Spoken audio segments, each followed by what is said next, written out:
Hello everyone, welcome to my YouTube channel Being a Best Teacher. Maharshi Dayanand university MDU Rohtak में आज contemporary India and education का exam था। BEd first year का reappear का exam था ये एंड देख लेते हैं कैसे क्या क्वेश्चंस पूछे गए। तो जैसा कि इस बार कोविड है तो कोविड की वजह से देखिए आपको सभी क्वेश्चंस नहीं करने हैं, कोई भी 3 क्वेश्चंस आपको करने होते हैं, प्लस जो एग्जाम की टाइमिंग होती है वो 1 आवर 45 मिनट्स की आपकी रहती है। तो यहाँ पे पहला क्वेश्चन है right short notes on the following. तो जो आपको बोला गया है first is differentiate between fundamental rights and directive principles, कि फंडामेंटल राइट्स और डायरेक्टिव प्रिंसिपल्स बेसिकली जो ड्यूटीज होती हैं तो उनके बीच फंडामेंटल ड्यूटीज के बीच क्या डिफरेंस है वो आपको बताना है। देखिए जो बीइंग अ बेस्ट टीचर के नोट्स हैं उनमें बहुत अच्छे तरीके से ये डिफरेंस दिया हुआ है। साथ में आपको देखिए आगे भी जितने भी टॉपिक्स आएंगे सभी इलाबोरेटेड वे में कैसे आपको एग्जाम में प्रिपेयर करना है, एग्जाम में कैसे लिखना है, ना कि ऐसा कि उसमें बहुत सारा कंटेंट डाल दिया हो और आप कंफ्यूज हो जाए कि चीज है क्या। तो बहुत ही सिंपल लैंग्वेज और कैसे आपको विद फ्लो चार्ट्स, कैसे जब डिफरेंस करते हैं तो 3 लाइंस में डिवाइड करके कैसे डिफरेंस को किया जाता है उस तरीके से नोट्स में बिल्कुल बताया हुआ है। तो अगर आपको नोट्स चाहिए तो लिंक डिस्क्रिप्शन बॉक्स में गिवन है, तो आप सेल्स एग्जीक्यूटिव का नंबर है बेसिकली, तो आप उनको कांटेक्ट कर सकते हैं फॉर द नोट्स। अगला क्वेश्चन है मकैलेज मिनट्स ऑफ 1835। तो ये वाला भी दिया हुआ है, ज्यादा इलेबोरेटेड टॉपिक नहीं है, शॉर्ट और पॉइंट टू पॉइंट टॉपिक है एंड बहुत इंपॉर्टेंट है। आगे देखिए आपके सी टेट एच टेट इनमें भी आपके इससे रिलेटेड क्वेश्चन टॉपिक से आते हैं बिल्कुल।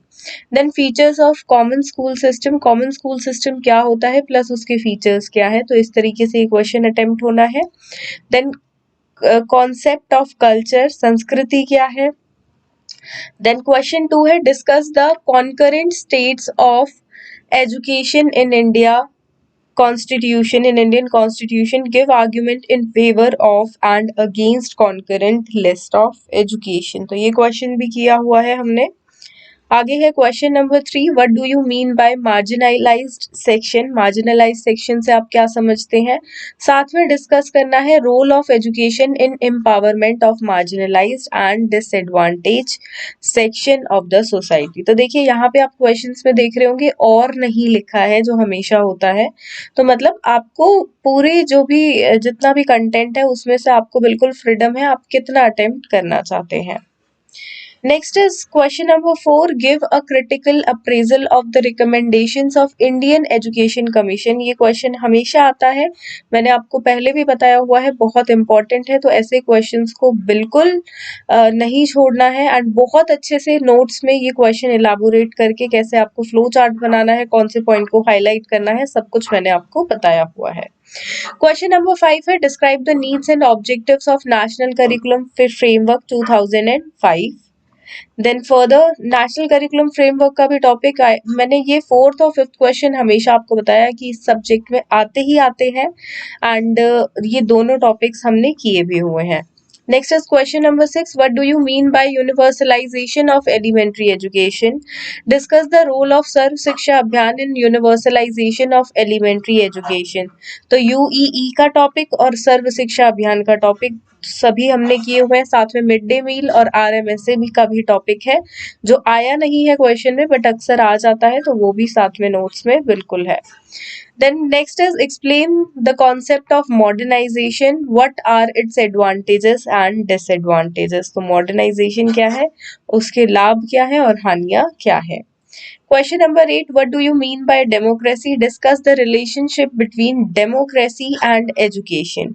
Democracy से आप क्या समझते हैं, क्या मतलब होता है, और साथ में democracy का देखिए क्या संबंध है शिक्षा से। Last is question number 9, what are the new economic reforms in India? Discuss the impact of economic reforms of education in India. Bharat में नए आर्थिक सुधार क्या हैं, भारत में शिक्षा पर आर्थिक सुधारों के प्रभाव का वर्णन आपको करना था। तो ये 9 क्वेश्चंस थे एंड कोई भी 3 क्वेश्चन इनमें से आपको अटेम्प्ट करने थे। टाइम लिमिट थी 1 आवर 45 मिनट्स की आपके पास। तो कैसा रहा आपका एग्जाम? कमेंट बॉक्स में लिखकर जरूर बताएं। So thank you for watching this video and do share this video with your friends and subscribe to my YouTube channel which is being a best teacher. Thank you.